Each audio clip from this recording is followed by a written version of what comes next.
इसके बारे में वर्णन देते हैं। तो इसी प्रकार पहला श्लोक जो है, पहले श्लोक में श्रीमन चैतन्य महाप्रभु जो है, जो चेतो दर्पण मार्जनम, पहला जो लाइन है, इसमें महाप्रभु ने हृदय के दर्पण के स्वच्छ करने के बारे में बताते हैं। और दूसरा जो है भव महादावाग्नि निर्वापणम, के भव सागर के महादावाग्नि बुझाता है। किस प्रकार यह हरे कृष्ण महामंत्र के जब से भवसागर की महादावाग्नि को बुझा देता है। इसी प्रकार सय्य कैरव चंद्रिका वितरणम, कहते हैं कि यह संकीर्तन उस उदित चंद्रमा के समान है, जो समस्त जीवों के लिए सौभाग्य रूपी कुमुदनी के विकसित करता है। विद्या बधु जीवनम, यह समस्त विद्या का जीवन है। आनंदम मुदिवर्धनम, कृष्ण के पवित्र नाम का कीर्तन दिव्य जीवन के आनंदमय सागर का विस्तार करता है। और प्रतिपदम पूर्णामृत स्वादनम, देखिए हर कदम पर मनुष्य को प्रति पग पग पर पूर्ण अमृत का आस्वादन कराने में समर्थ बनाता है। सर्वात्मा सपनम, के प्रेमानंद रूपी तरह से प्रेमानंद पूरी तरह से शुद्ध है।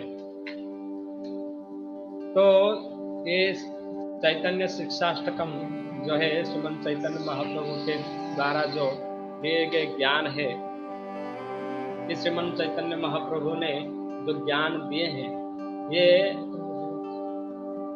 महाप्रभु की मूलभूत सिद्धांतों पे शिक्षाएं हैं। तो महाप्रभु ने जो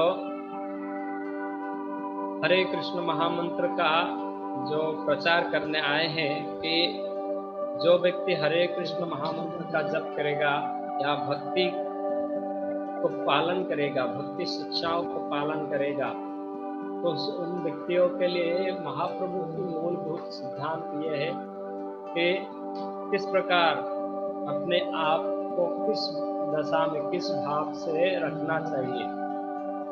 तो इसके आधारित श्रीमन चैतन्य महाप्रभु ने इस 8 श्लोक में शिक्षाएं दिए हैं।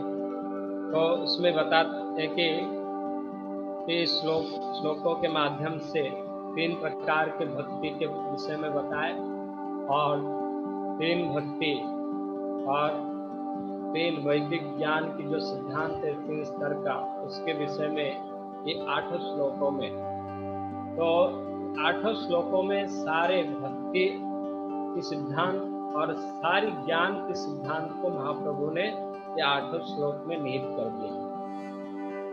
तो हमारे लोग भक्त लोग या आचार्य लोग कहते हैं कि जो व्यक्ति इन 8 श्लोकों को अपने जीवन में पूरी तरह से उतारेगा, तो वो व्यक्ति इस भक्ति की या भक्ति का जो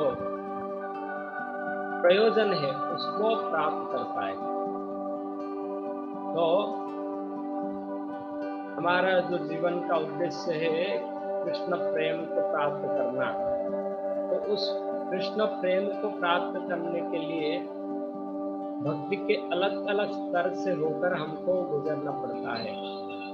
जब तक हम भक्ति के इस स्तर को नहीं अपनाते, तब तक हम जो अंतिम लक्ष्य है उस तक नहीं पहुंच पाएंगे। तो हमें उस अंतिम लक्ष्य तक पहुंचने के लिए ये जो मूल सिद्धांत है भक्ति के, उस सिद्धांत को बारे में जानना पड़ेगा। तो इन मूल सिद्धांत जो है, जैसे साधन भक्ति, ये साधन भक्ति क्या है उसको जानना चाहिए। तो साधन भक्ति के बारे में महाप्रभु ने या हमारे अनेक आचार्यों ने अनेक ग्रंथों में साधन भक्ति के विषय में बताए हैं। साधन क्या है, साध्य क्या है। तो हमारा साधन यानी जैसे हम सब इस्कॉन के मंदिरों में आते हैं, जैसे आप सभी भक्त खारघर आते हैं, तो उस खारघर मंदिर जाने के लिए आप किसी न किसी साधन को ग्रहण करते हैं। जो जिस साधन से आते हैं आप, जैसे आप कोई ट्रेन में आता है, कोई बस में आता है, या कोई साइकिल में आता है, ये कोई बाइक से आता है, कोई क्या है, ये हमारा साधन है। तो इन साधनों के द्वारा हम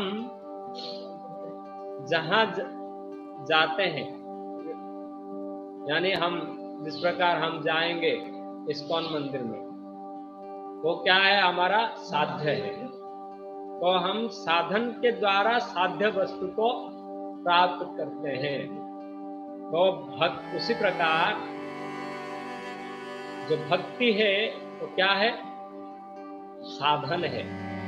भक्ति के नियमों का पालन करना ये साधन है, और कृष्ण या कृष्ण प्रेम को प्राप्त करना ये क्या है, साध्य है।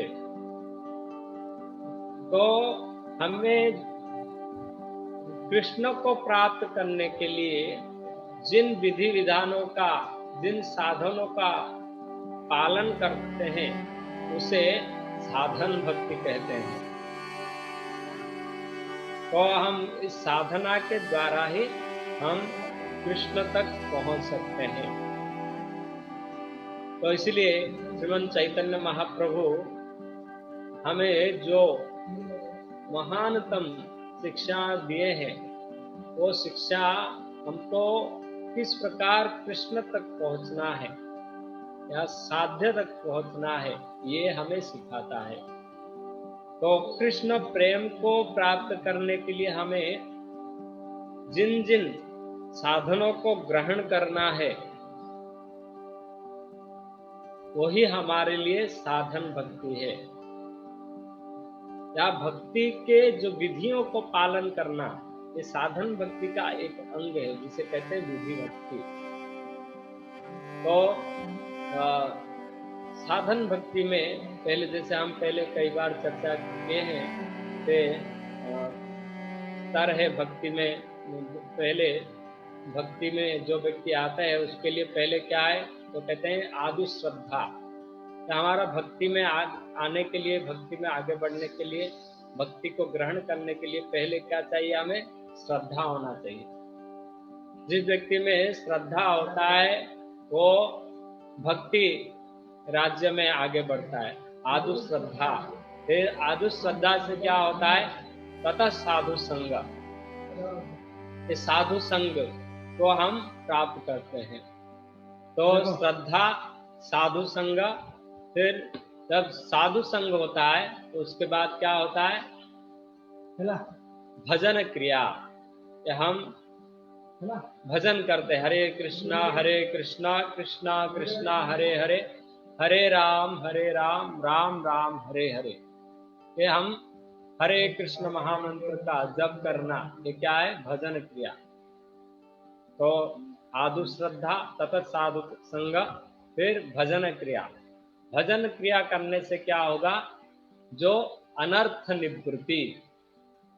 तो महाप्रभु ने जो पहले श्लोक में बताए कि चेतो दर्पण मार्जनम, यानी हमारे हृदय रूपी दर्पण को मार्जन करना, ये क्या है, अनर्थ निवृत्ति।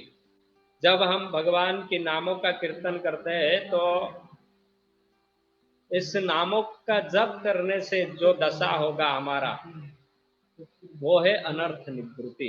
तो जो है चेतो दर्पण मार्जनम, इस चित्त रूपी दर्पण को मार्जन करना, ये क्या है? अनर्थ निवृत्ति। तो अनर्थ निवृत्ति के बाद फिर हमारे हृदय में क्या होगा? रुचि और निष्ठा की जागृति होगी। और जब रुचि, भगवान की नाम के प्रति रुचि बढ़ेगा और निष्ठा बढ़ेगा, तभी जाकर हम भाव को प्राप्त कर सकते हैं, भाव भक्ति के स्तर तक जा सकते हैं। और भाव के बाद आता है स्तर प्रेम।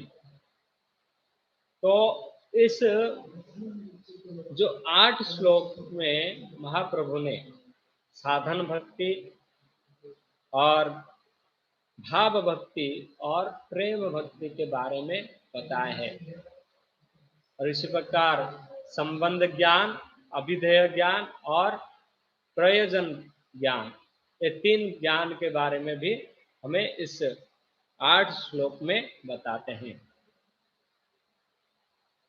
कि जितने भी हमारे वैदिक शास्त्र है, ये तीनों भक्ति और ज्ञान पर आधारित है। तो महाप्रभु ने हमें कोई बड़े बड़े ग्रंथ नहीं दिए या बड़े बड़े शिक्षाएं नहीं दिए, लेकिन उन्होंने सरल उपाय से, क्योंकि पहले से हमारे पास भगवान ने भगवत गीता और श्रीमद् भागवतम दिए हैं। तो जिस प्रकार भगवत गीता में महाप्रभु ने जो ज्ञान, कृष्ण ने ज्ञान दिया कि सर्वधर्मम परित्यज्यम मामेकम स्मरणम व्रज अहम त्वं सर्व पापेभ्यो मोक्षयिष्यामि मा शुचम, मन्मना भव मद्भक्तो मध्याजीमा नमस्कुरु ममे वैश्यस्तु सत्यं ते प्रतिजानीहि प्रियसी में। ये जो कृष्णा ने उपदेश देके द्वापर के अंत में चले गए, जाने के बाद जब महाप्रभु अपने धाम में सोच रहे कि जो शिक्षाएं, जो ज्ञान में देके आया हूँ, उस ज्ञान को जब तक व्यक्ति को सिखाया नहीं जाएगा, तब तक ये लोग पालन नहीं करेंगे। तो इसलिए उन्होंने हमारे आचार्य गौर गोविंद महाराज कहते हैं कि कृष्णा जो है ये केवल शिक्षा दिए हैं। वे कहते हैं कि कृष्ण इज थेरेटिकल गॉड, और कहते हैं कि लेकिन महाप्रभु, श्रीमन महाप्रभु इज प्रैक्टिकल गॉड। वे कृष्ण खाली थेरी के रूप में, शिक्षाओं के रूप में उन्होंने इस ज्ञान को प्रदान करके भगवत गीता और अनेक शास्त्र में चले गए, लेकिन इसलिए उन्होंने कृष्ण स्वयं श्री चैतन्य महाप्रभु के रूप में आते हैं। इसलिए कृष्णदास कविराज गोस्वामी चैतन्य चरितामृत आदि ग्रंथों में लिखते हैं कि कृष्ण अपने वैकुंठ गोलोक वृंदावन धाम जाने के बाद वहां सोचते हैं और ये विचार करते हैं कि मैं ये तो वैदिक शास्त्रों की शिक्षाओं को तो देके आया, लेकिन जब तक इस कलयुग के बद्ध जीवों को नहीं सिखाया जाएगा, तब तक ये शिक्षाओं को वो ग्रहण नहीं कर पाएंगे। अपने जीवन में किस प्रकार आचरण करना है, उसको सिखाने के लिए श्रीमन महाप्रभु क्या कहे, तो कृष्णदास कविराज स्वामी लिखते हैं कि महाप्रभु कहते हैं, अपनी करिबो भक्ता भाव अंगीकार, अपनी आचरी भक्ति सिखाबो सवार, अपनी भगीता भागवते गाय। तो महाप्रभु विचार किए कि अपनी करीबो भक्त भाव अंगीकार, मैं अभी भक्त के भाव को अंगीकार करूंगा। तो महाप्रभु शिक्षक के रूप में ज्ञान दे के चले गए, पढ़ा के चले गए, लेकिन अभी जो शिक्षक थे, अभी टीचर जो थे, अभी स्टूडेंट बन गए। अभी भी महाप्रभु विद्यार्थी बनकर आए हैं, तो खुद इस विद्या को ग्रहण किए, किस प्रकार विद्या को अपने जीवन में उतारना है, ये शिक्षा भी दिए, टीचर भी बने एक दृष्टि से और स्टूडेंट भी बने। तो खुद सिखाए और खुद सीखे। तो महाप्रभु इसलिए कहते हैं अपनी करीबु भक्त भाव अंगीकार, अपनी आचरी भक्ति सिखाबु स्वभाव, अपनी ना पहले धर्म सिखाते न जाए। कि मैं अगर ये भक्ति को नहीं करूंगा कि लोग कैसे सीखेंगे। इसलिए महाप्रभु खुद इस भक्ति को किस प्रकार करना है, इस भक्ति को जो मन मना भव मद भक्तो मध्याजीमा नमस्कुरु हमें वैश्य प्रति जानी ही प्रियसी में, ये मन मना भव, अरे मेरा मन में कृष्ण को किस प्रकार ग्रहण करना है, मन मना भव मद भक्तो, यानी भगवान कृष्ण की किस प्रकार भक्त बनना है ये सिखाए, और भगवान को किस प्रकार नमस्कार करना है, नमस्कुरु। तो ये शिक्षाएं जो है श्रीमन चैतन्य महाप्रभु ने इस कलयुग में आकर, स्वयं कृष्ण चैतन्य महाप्रभु के रूप में आकर इस कलयुग में कली के बद्ध जीवों को दिए। और मुख्यतः चैतन्य चरितामृत जो है मूलतः भक्ति सिद्धांत को प्रस्तुत करता है। भक्ति किस प्रकार करना है, इस भक्ति के साधनों को कृष्णदास कविराज ने चैतन्य चरितामृत में लिखे। जैसे भगवत गीता कहते हैं कि भगवत गीता जहाँ खत्म होता है श्रीमद् भागवतम वहां शुरू होता है। जैसे सर्वधर्मम परित्यज्य से में भगवत गीता खत्म होता है, तो कहते हैं आचार्य लोग, तो श्रीमद् भागवतम धर्मम प्रोजितम कैतव अत्र निर्मत शरणम सदा, वहां धर्म के से खत्म हुआ भगवत गीता, और यहाँ धर्म के श्लोकों से श्रीमद् भागवतम शुरू होता है। उसी प्रकार जब भागवतम खत्म अंत होता है, उस अंतिम श्लोक में संकीर्तन के बारे में बताया गया है। नाम संकीर्तन जस्य सर्व पाप प्रणशनम प्रणाम दुख समनम तम नमामि हरिपरम। ये जब श्रीमद् भागवतम खत्म होता है, अंत होता है, वहां से श्री चैतन्य चरितामृत प्रारंभ होता है। क्योंकि जिस नाम संकीर्तन के बारे में श्रीमद् भागवतम के अंतिम श्लोकों में अलग अलग श्लोकों में भी बताया गया है, तो वही नाम संकीर्तन की शिक्षा देने के लिए श्रीमन महाप्रभु ने आए, और जिसकी वर्णन चैतन्य चरितामृत में मिलता है। क्योंकि कलयुग का यही जुग धर्म है कि हरिनाम संकीर्तन, कली तेजे जुग धर्म हरिनाम संकीर्तन। तो ये कली युग का जुग धर्म है हरिनाम संकीर्तन। इस हरिनाम की शिक्षा देने के लिए ही श्रीमन चैतन्य महाप्रभु ने आए हैं। तो उस हरिनाम को किस प्रकार ग्रहण करना है, उसके बारे में श्रीमन चैतन्य महाप्रभु शिक्षा दिए, और खुद इस हरिनाम को कैसे लेना है और इसको खुद आचरण करके खुद हरिनाम लेके सबको सिखाए हैं। तो इसलिए चैतन्य चरितामृत की जो अंत लीला की अंतिम अध्याय है, श्रीमन चैतन्य महाप्रभु 8 श्लोक में इस हरिनाम संकीर्तन को ग्रहण करने का जो सरल उपाय है वो दिए हैं। तो कृष्णदास कविराज गोस्वामी इसमें लिखते हैं कि प्रेम उन्मद भवति हर्षो हर्ष हर्षाश्वयो दिग वेग उद्वेग दैन्यतिमिश्रितं लपितां गौरचन्द्रस्य भाग्यवदा विनिर्विश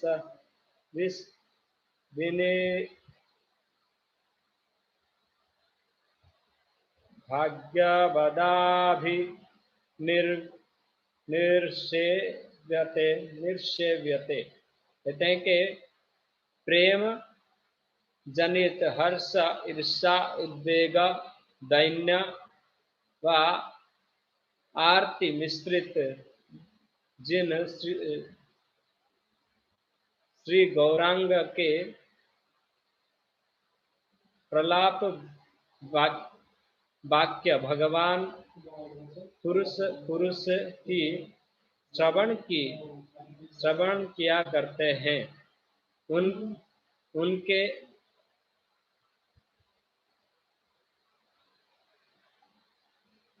तो इसमें कहते हैं कि कृष्णदास कविराज गोस्वामी हम पहले जब पढ़े कि इस प्रकार महाप्रभु, हाँ, यही मते महाप्रभु बसे नीला चले रजनी दिवस कृष्ण विरह बिहले, के श्रीमन चैतन्य महाप्रभु कृष्ण विरह में आतुर होकर, विह्वल होकर वो अनेक क्या करते थे।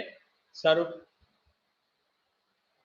दामोदर गोस्वामी और राय रामानंद ये दो जन के साथ रात्रि दिन क्या करते थे, बैठकर रात दिन बैठकर श्री कृष्ण के विषय में अनेक प्रकार के रसमय गीतों का गान करते थे और रसमय श्लोक का आस्वादन करते थे। अनेक शास्त्रों का भक्ति रस का जो श्लोक है उसको पढ़कर, उसको सुनकर महाप्रभु आनंद लेते थे, इसका आस्वादन करते हैं। तो इस प्रकार महाप्रभु अनेक प्रकार की जो भाव है भक्ति के, नाना भावे उठे प्रभुर हर्ष शोको रस, अनेक प्रकार की भाव और हर्ष शोक जो भाव है, ये भाव है सब। तो इससे उनके क्या होता था, महाप्रभु जो नाना भाव से उठे प्रभुर हर्ष शोक रोष दैन्य उद्वेग आरती उत्कंठा संतोष, ये जो है भाव की सब स्थितियां हैं, इसके बारे में हम बताया गया है। सही भावे निज श्लोको पढ़िया, कि इस भाव से अनेक श्लोक जो है, अनेक श्लोक में अनेक प्रकार की भाव होता है। तो जब गोपियां कृष्ण की भर्त्सना करते थे वो एक प्रकार की भाव है। कोई भक्त कृष्ण का प्रार्थना करते हैं, उसका दैन्य भाव से कोई प्रार्थना करता है कोई व्यक्ति, तो ये दैन्य भाव है।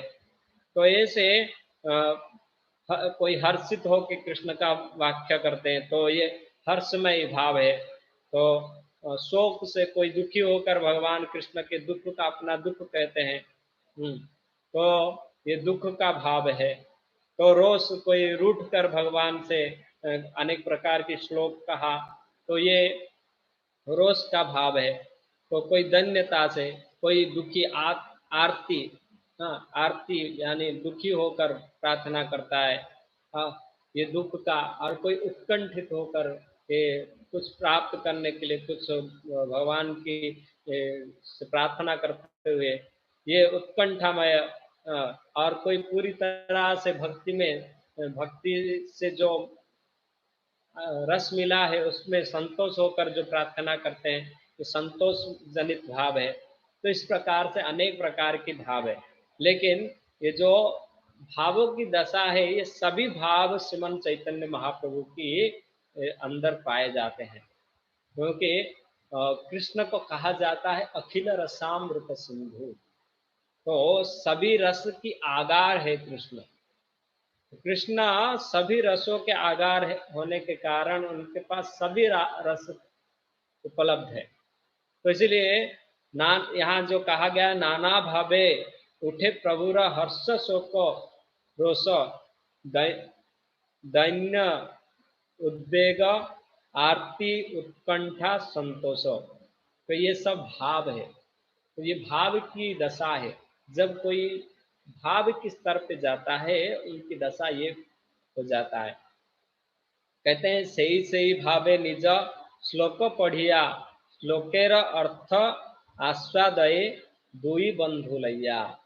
कहते हैं कि श्रीमन चैतन्य महाप्रभु के ये सब श्लोक जो अनेक प्रकार की भावों से, या अनेक प्रकार जो गीत है, रस गीत भी अनेक रसों से या भाव से गाए जाते हैं।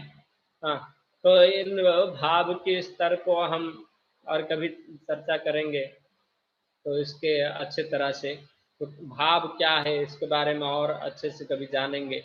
तो महाप्रभु में सभी प्रकार की भाव की दशा उदित था, जिसके कारण कहते हैं कि ये सभी प्रकार की से ही भावे निजे श्लोको पढ़िया, कि ये भाव से जब भी जो श्लोक आता था उसी भाव में महाप्रभु चले जाते थे, उसी स्तर में जाकर भक्ति के वही स्तर में जाके वो श्लोक को पढ़ते थे और उसका अर्थ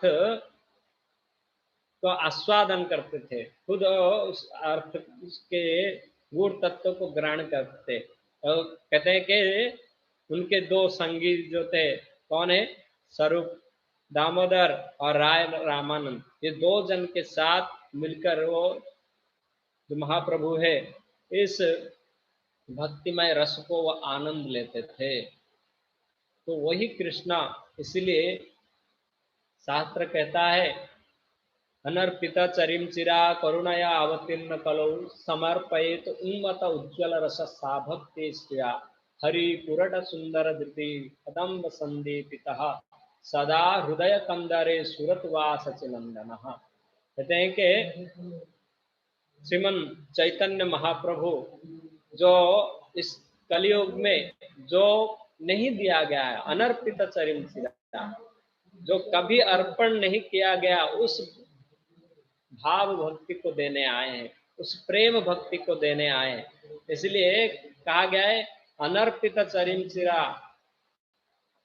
ये जो कभी जिस काल जिसने कभी नहीं दिया है उस वस्तु को देना है। अनर्पित चरिम चिरा करुणया अवतीर्ण कलो, ये करुणा करके अवतीर्ण हुए और क्या के समर्पयेत उन्मत उज्ज्वल रस, ये जो ये रस है उज्ज्वल रस, इस रसों को प्रदान करने के लिए श्रीमन चैतन्य महाप्रभु प्रकट हुए थे। इसलिए आगे इस अध्याय में आगे कहते हैं कौन दिने कौन भावे श्लोक पठन से श्लोक आस्वादिते रात्रि जागरण।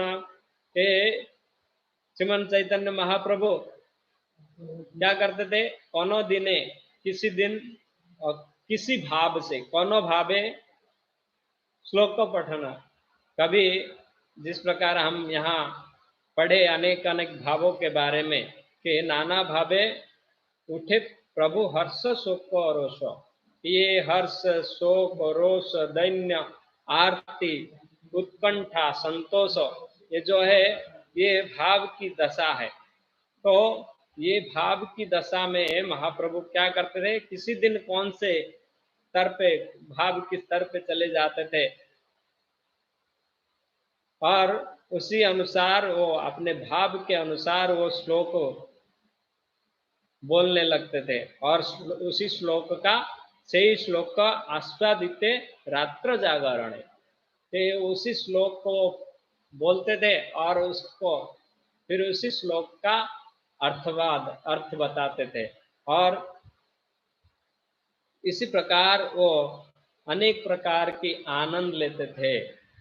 और कहते हैं हर्ष हर्ष प्रभु कहे सुना स्वरूप राम राय नाम संकीर्तन कैले परम उपाय। कहते हैं अंतिम में महाप्रभु, इसी अंतिम अध्याय में भी महाप्रभु नाम संकीर्तन का ही वर्णन करते हैं, क्योंकि महाप्रभु कलयुग में क्यों आए हैं, कलयुग में महाप्रभु इसीलिए आए कि जुग धर्म को प्रवर्तन करने के लिए, जुग धर्म प्रवर्ताई नाम संकीर्तन चारी भाव भक्ति दिया नचाई त्रिभुवन।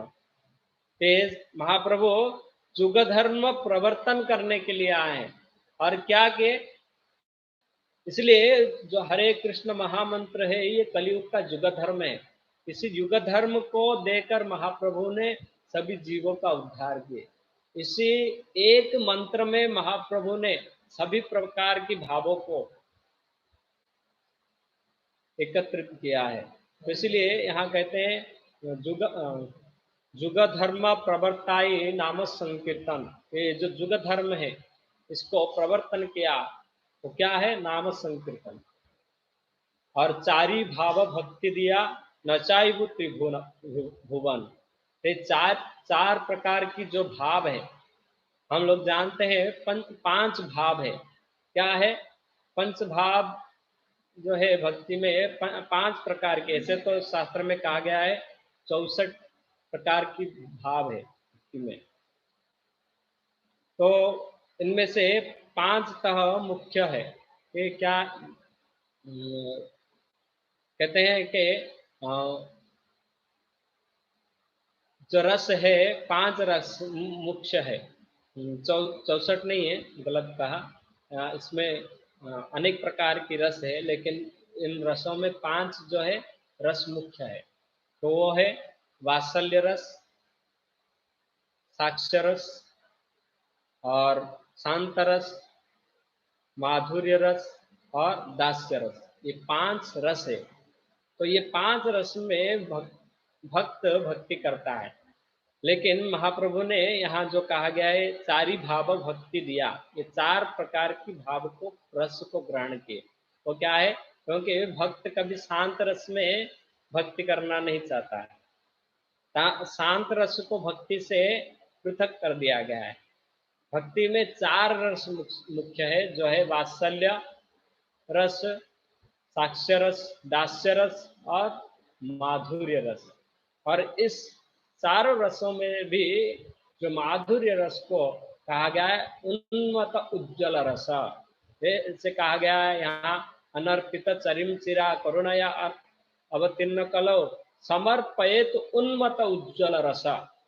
ये महाप्रभु ने मुख्यतः जो माधुर्य रस को प्रदान करने के लिए इस कलियुग में अवतीर्ण हुए हैं। इसलिए ये जो शिक्षाष्टकम की श्लोक है, महाप्रभु ने वर्णन करने से पहले उन्होंने बताया कि ये जो जितने भी दशाएं हैं, जितने भी रस है, उसकी प्राप्त करने की जो सरल उपाय है वो महाप्रभु ने यहाँ बताए।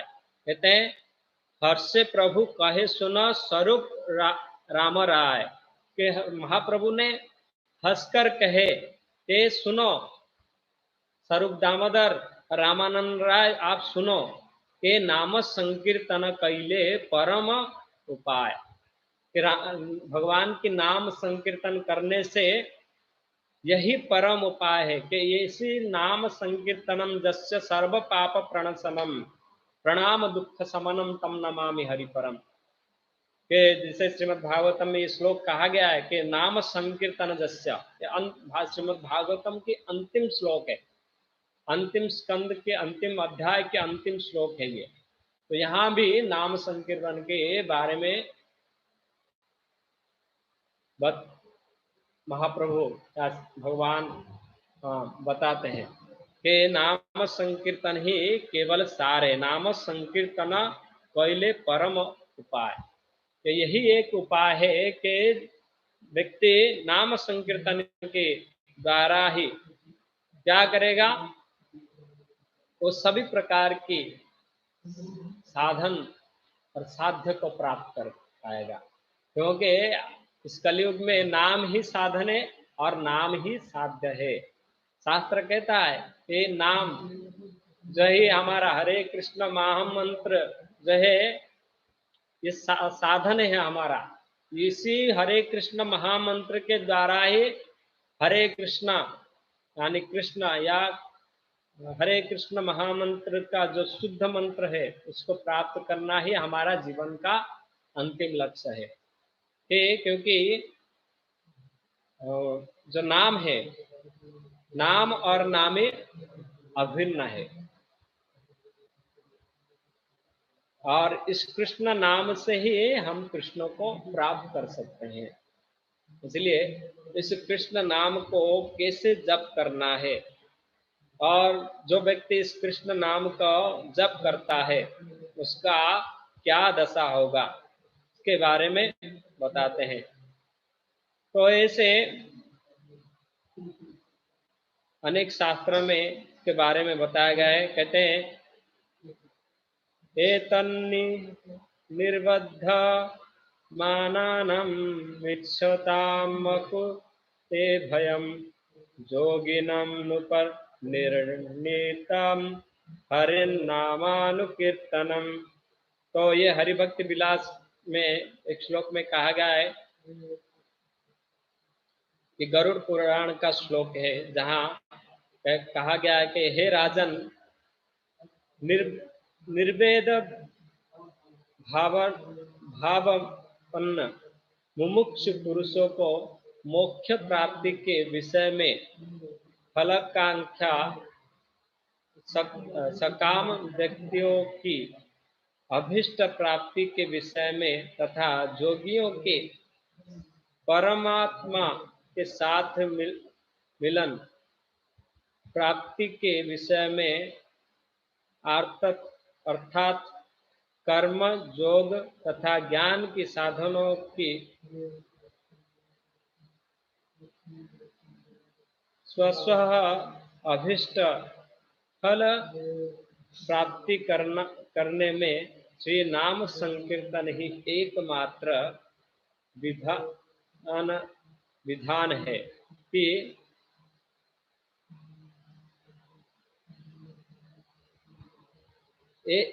एकमात्र नाम संकीर्तन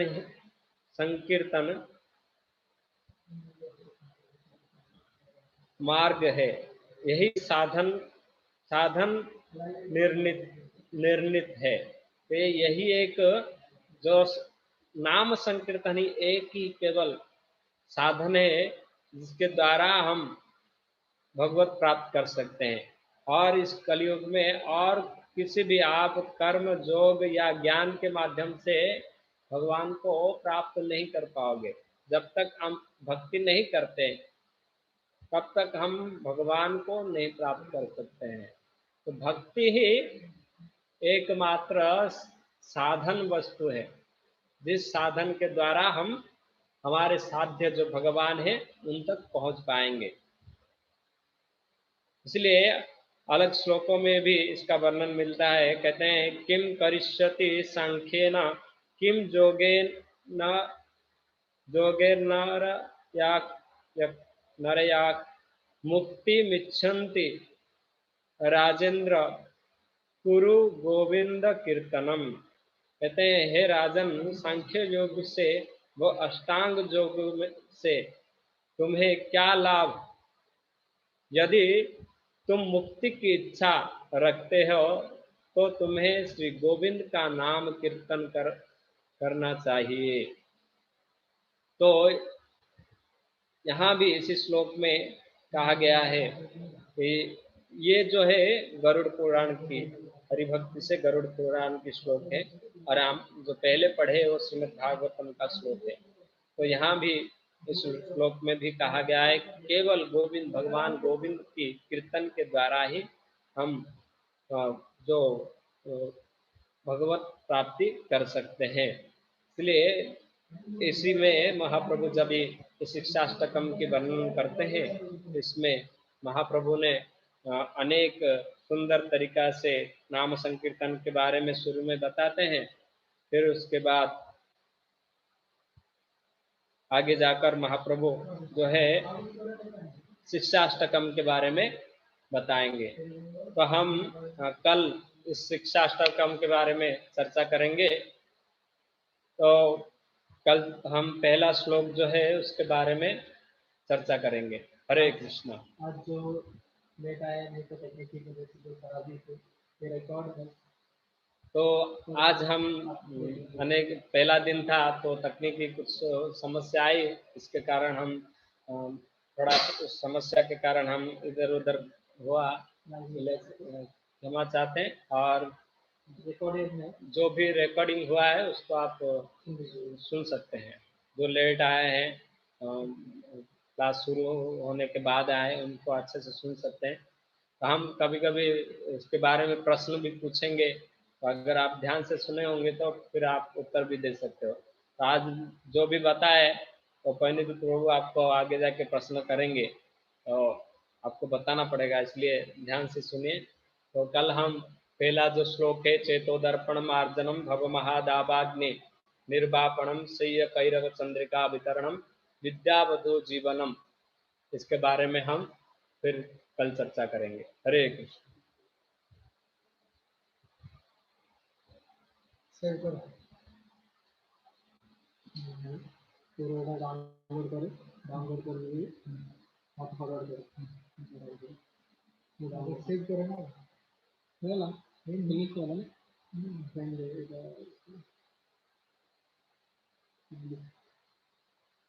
चालूच ना बंद करो। बंद करो ना, सीधा बंद करो, थोड़ा समझ